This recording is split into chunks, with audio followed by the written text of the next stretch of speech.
Shalom, shalom. I just wanted to hop on here real quick because I was kind of pondering on the word, and I was just thinking about how um a lot of people are talking, and or how the scriptures talk about the mark of the beast. And you know to me, I was just, in order for you to understand the scriptures, you have to understand how they were mistranslated. And you have to understand that the Old Testament was translated in Hebrew, and the so-called New Testament, or what we call the Brit Hadashah, or the Bashor, which is the good news, was translated in Greek. And so when you go into Revelations, which in Hebrew is a apocalypse, you see John the Revelator talking about a mark. And so, I was just sitting here thinking and pondering on the word, because today is the Sabbath, and that the Sabbath, you, in so many words, you can say is a mark. The Sabbath is a mark, so as I was pondering on this word, hey, chill out. As I was pondering on this word, I just was like, well, let me go see, since the Brit Hadashah, the New Testament, was translated in Greek. Let me go see what the word mark translates to in Greek, and what does it mean. So I got the word, and this is the saying of it. Simadi. Samadhi is mark translated in Greek, and it means a mark, a marker, a tick, or a pock, a point, a sign, a spot, a place, a mark, or a token. So the dollar bill, what I'm saying, would be a mark. That's like, I forgot what the name of the country is, but their currency is called a mark. um the third translation in Greek is degree, grade, rate, mark, rank, or order. And so we know that there is coming a new world order, right? And so excuse me.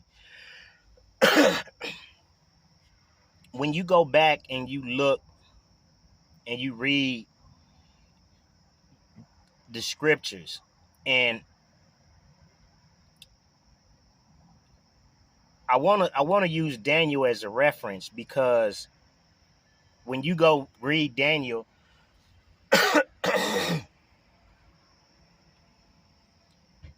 Daniel,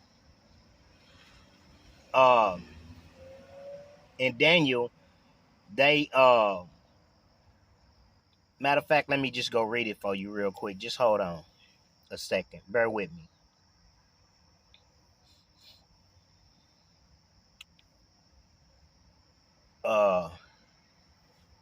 I think it's Mark 4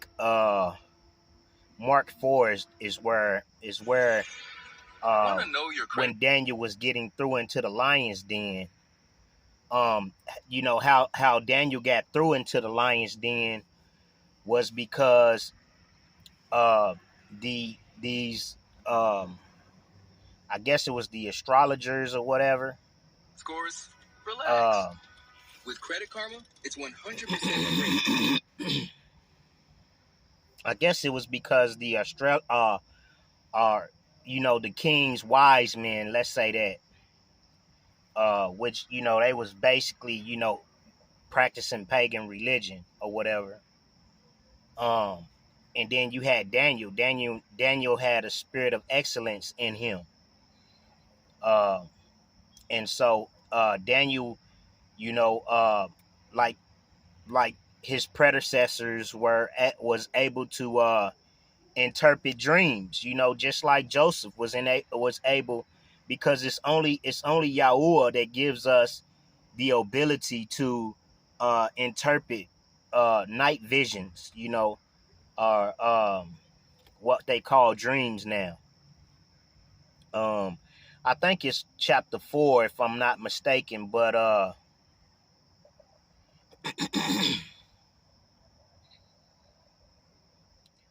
want to say it's 4. Let me see. It could be 2.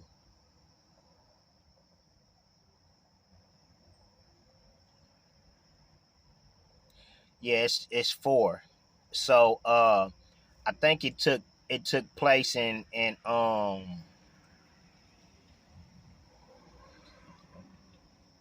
no, that's he had a dream in chapter 4. Just tarry with me real quick, because I'm trying to make a point. I'm trying to help you see, how this mark is going to come about, and what the mark truly is. Some people like to say it's the RFD chip and all of this other stuff, but I don't think that's it. You know what I mean? Um, the way John the Revelator explained it is that, it would be either a mark, it would be in your right hand, or in your forehead. And so, you have to understand that your right hand spiritually represents your works, and your forehead represents, your mind, because it's gonna be in your head, because that's where your mind is. The battlefield is for your mind. You see what I'm saying? It's about getting your mind and getting you to be reprobate, to practice the abomination. You see what I'm saying? Um, but I'm trying to see where Daniel had where okay, here it is. It's in chapter 6. It pleased Darius to set over the kingdom 120 princes, which should be over the whole kingdom, and over these three presidents, of whom Daniel was first, that the prince might give account unto him, and the king should have no damage. Then this Daniel was preferred above the presidents and princes, because an excellent spirit was in him, and the king thought to set him over the whole realm. Then the president and princes sought to find occasion against Daniel concerning the kingdom, but they could find none occasion nor fault, for as much as he was faithful, neither was there any error or fault found in him. Then said these men, we shall not find any occasion against this Daniel, except we find it against him concerning the law of his God. So, in order for them to find occasion against you, they're gonna have to enact laws that are contrary, to the laws of Torah. Because if you profess to be a Christian, then you should be keeping Torah. You see what I'm saying? But I'm not gonna get into that. That's gonna be another message. You know what I mean? Because Christianity and I don't want to say Judaism. Because if we was anything, it would be a Messianic Jew. Meaning we believe that the Messiah came, that he died, and that he's risen. So we Messianic Jews. You know what I mean? Um, we still believe in the Torah too. At the same time. Um, and so we believe, that you know that that the laws and the commandments and the statutes are still relevant, are still enacted. You know what I mean? Um, then the president and the princes assembled together to the king and said this unto him, King Darius, live forever. And this is what's going on now. You know, and I'm making this case, for the mark, because to me, the mark is anything that goes against the laws and the statutes and the commandments of the Torah. Right now, the spirit of the Antichrist is here. You see what I'm saying? Or what we call anti-Mashiach, is here. You know what I'm saying?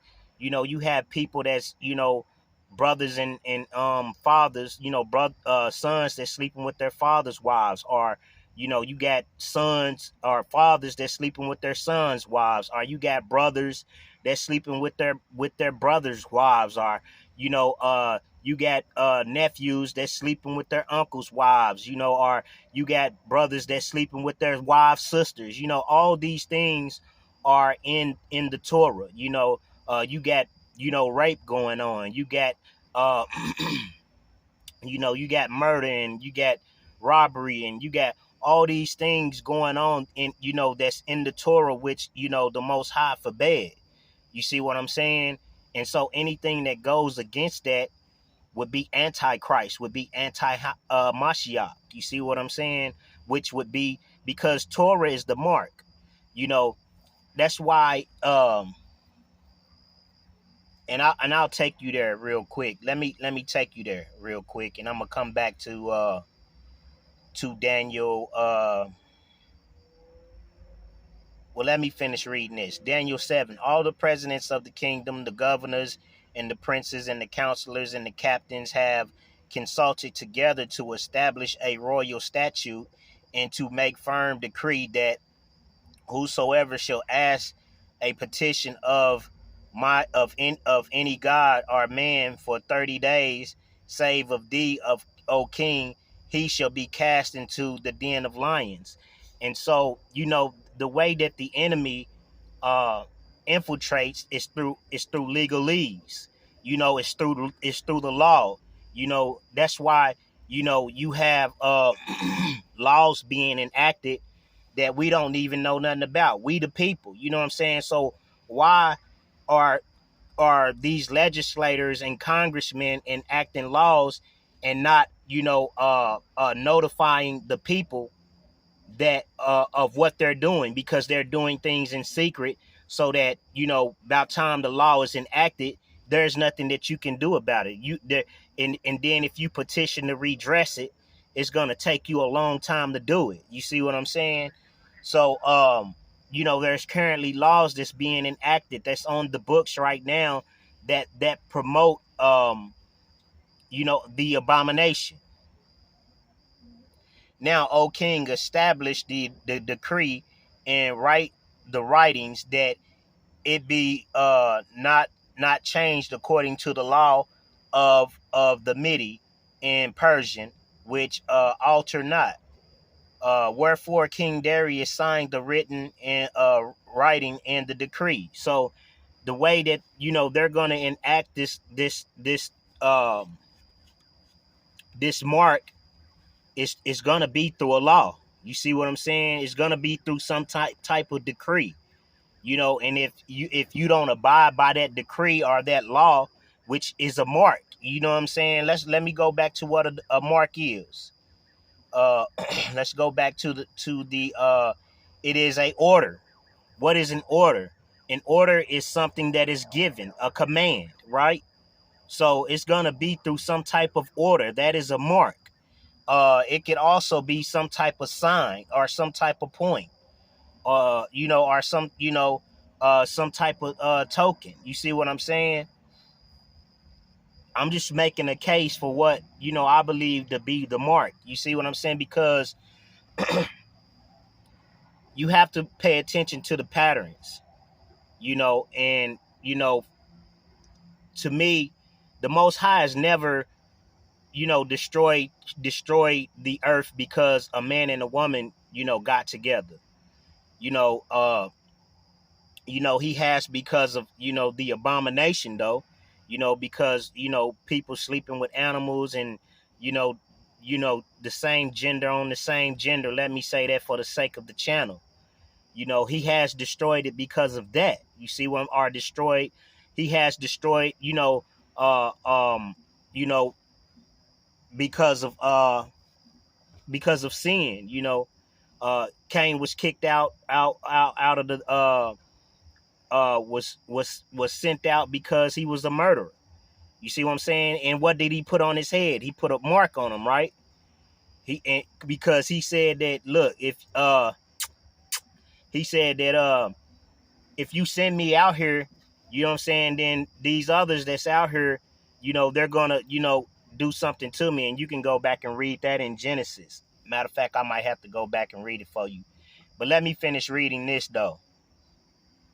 Now, when Daniel knew that the writings were signed, he went into the house, and his windows being open in the chamber toward Jerusalem, he kneeled up on his knees 3 times a day and prayed and gave thanks before his Elohim as he did aforetime. Then these men uh, assembled and found Daniel praying and making supplications before his God. Then they came near and spake before the king concerning the king's decree. Hast thou not signed a decree that every man that shall ask a petition of any god or man within 30 days, save of thee, O king, shall be cast into the den of lions? The king answered and said, the thing is true, according to the law of the Medes and Persians, which uh, um, altered which altereth not. So you have to understand. And then, not only that, what I'm saying, I'm gonna take you over a couple so it's gonna be enacted by law. You know what I mean? This is how Daniel got thrown into the lion's den. And you remember in Revelations, it talks about them bringing you before judges and bringing you, but don't worry about what to say, because in that hour the Holy Spirit shall give you what to say, right? So let's go over to Shadrach, Meshach, and Abednego. I think that's gonna be in chapter 2.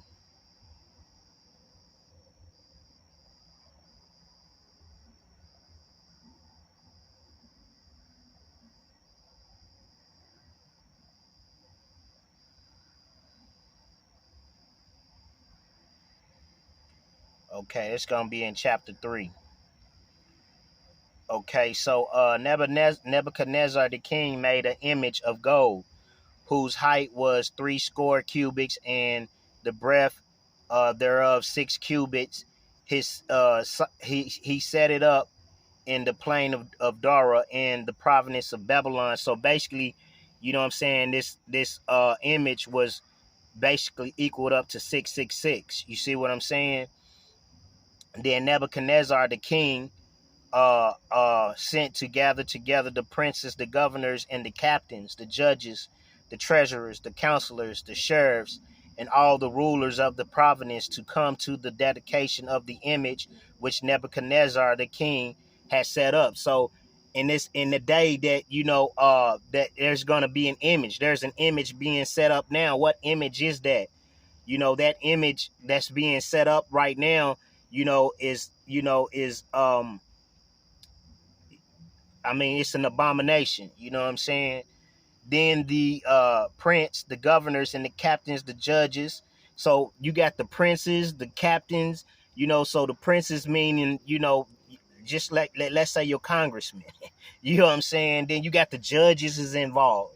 You know what I'm saying? So all these people that they are involved in enacting these laws and things, to where if you don't follow these laws, you know what I'm saying, this mark, you know what I'm saying, then, what I mean, you're not going to be able to buy, sell, or trade. You see what I'm saying? So, and all the rules of the province were gathered together unto the dedication of the image that Nebuchadnezzar the king had set up. You know what I mean? Because it's a graven image to set up. Basically, a graven image is being set up. Um, that's what the statue was, a graven image. And they stood before the image that Nebuchadnezzar had set up. Then, and and Harold cried aloud, "To you it is communicated, O people, nations, and languages, that at the time you hear the sound of the cornet, the flute, the harp, the sackbut, the psaltery, the dulcimer, and all kinds of music, ye fall down and worship the golden image that Nebuchadnezzar the king have set up." And I've stated this before. You know what I'm saying? What goes on when you sing the Star Spangled Banner and you put your right hand over your heart? You're making a pledge. I remember back in high school when I was in junior ROTC, the Most High told me back then to stop. You know what I'm saying? You know, uh pledging, making pledges and stuff, you know what I mean? Because that's a pledge. You're pledging allegiance to a flag. You see what I'm saying? You're pledging allegiance. They say you pledging allegiance to a flag, but you're really pledging allegiance to something else. You're not pledging allegiance to this country. You know what I'm saying? Because when you go back and do the history on the country and the founding fathers, they basically did built it on that's why the Pentagon is a pentagram. You know what I'm saying? I mean, I'm getting a little too deep, but you can go do the research for yourself. That's why it's shaped in the sign of Baphomet the goat. You know what I'm saying? um and whosoever falleth not down in worship shall the same hour be cast into the midst of a burning fiery furnace. So if you don't abide by, you're gonna be put into the fiery furnace, meaning you're not gonna be able to buy, sell, or trade. You're not gonna be able to feed your family. You're not gonna be able to do anything. You see what I'm saying? And that's what's going on now. You know what I'm saying? Therefore, the time when all the people heard the sounds of the cornet, the flute, the harp, the shakbut, psaltery, and all kinds of music, all the people, the nations, and the languages fell down and worshipped the golden image that Nebuchadnezzar the king had set up. So this is what, when you pledge allegiance to something other than Elohim, then Yahoo Savo, this is what happens to you. Throw it in the fire. You know what I'm saying? You can't find a place to stay. You know what I'm saying? You can't keep a job. You end up homeless. You end up starving. You see what I'm saying? This is what's taking place. So I'm gonna go to Deuteronomy. I just want to do that for you real quick. And I'm gonna go over here to Deuteronomy to show you where the mark is gonna be. It's gonna be in your hand and your forehead, right? So we're gonna go to Deuteronomy 6, which we call the Shema. Hear, O Israel, the Yahweh Elohim is one Echad, is what they say, but it's Lord here. And thou shalt love Yahweh thy Elohim with all thy heart and with all thy soul and with all thy might. And these words which I command thee this day shall be in thine heart, and thou shalt teach them diligently unto your children, and shalt talk of them when thou sittest in the house, and when thou walkest by the way, and when thou layest down, and when thou risest up. So this is when you supposed to do this. This is how you supposed to do it, and you supposed to do it with your children when you get up, in the middle of the day, when you just walking about, and when you that's why the word says, they that keep their mind stayed on the Lord shall keep them in perfect peace, right? So and thou shalt bind them for a sign upon thy hand. All right, ain't that where the mark is supposed to be? In your hand, right? And they shall be a frontlets between thine eyes, right? What's between your eyes is your brain, is your mind, right? Your brain, your eyes is connected to your brain, is what gives you sight. You see what I'm saying? So I'm trying to make the case to help you see what the what the mark is gonna be. The mark is already here. It's a lot of people that's already took the mark. The mark isn't just another the same sex. That's not just the mark is more than that. You see what I'm saying? That's part of the mark, but the mark is anything that goes against Torah. You see what I'm saying? Because keeping of these holidays, you know what I'm saying, is the mark. Because these are not the holidays that the Most High told us to keep. So that's a mark. You see what I'm saying? Um, and when thou layest down, and thou shalt bind them for a sign upon thy hand. Ain't that what I showed you? That's what a mark is, right? So let's go back to the definition in Greek, right? It says a point, a sign, a spot, a place, a mark, a token, right? So there go your sign, right? And it shall be when Yahweh thy Elohim shall have brought thee into excuse me, and thou shalt write them upon the post of thy house. What's the post of thy house? In your heart.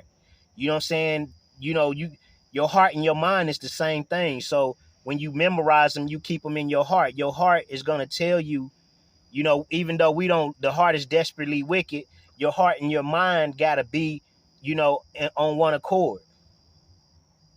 Because your heart will tell you when something is wrong. You can feel it, in your soul. You know what I'm saying? When you know something is wrong, that you're not supposed to be doing that, especially when you've been taught. You know what I'm saying? Have you ever had that gut feeling? You know what I'm saying? That's your soul, your heart talking to you, telling you that that's wrong. So you shall upon the post of thy house and on thy gates. What are your gates? Your ear gates, your eye gates. Those are the gates to the soul. You see what I'm saying? And it shall be when Yahweh thy Elohim shall have brought thee into the land which he swore unto thy fathers, to Abraham, to Isaac, and to Jacob, to give thee great and goodly cities, which thou buildest not. So I'm just trying to make a case for what the mark and how the mark is being enacted. The mark is going to be enacted by laws. You know what I mean? And they're passing these laws now. You know what I'm saying? And the only way that you're going to be able to feed your children, unless you got crazy faith, you know what I'm saying? You're going to have some faith unless you prepare yourself. You know what I'm saying? And that's kind of why, you see a lot of the land, the farming land being bought up. You know what I'm saying? That's why you seeing this uh uh um um genetically modified food. You see what I'm saying? That's why you seeing all of this, because they're preparing to where if you don't, you know what I'm saying, take this more, abide by these laws, this, you know what I'm saying, you're not going to be able to eat. So I hope I was able to help somebody. Shalom, peace and blessings, man. Like, share, and subscribe. And I want to thank all my viewers, all my subscribers, man, for subscribing. And I like to thank someone in particular. Shell. I want to tell you thank you. You know what I'm saying, for helping me through my hard times. You know what I'm saying, for your many blessings that you provided me with. May y'all bless you. You know what I'm saying. Like I say, like, subscribe, and share, man. I always appreciate when someone do something for me, but as a man, sometimes my mind be so many places, I don't get a chance to say thank you, so shalom, peace and blessings, man. Shabbat shalom.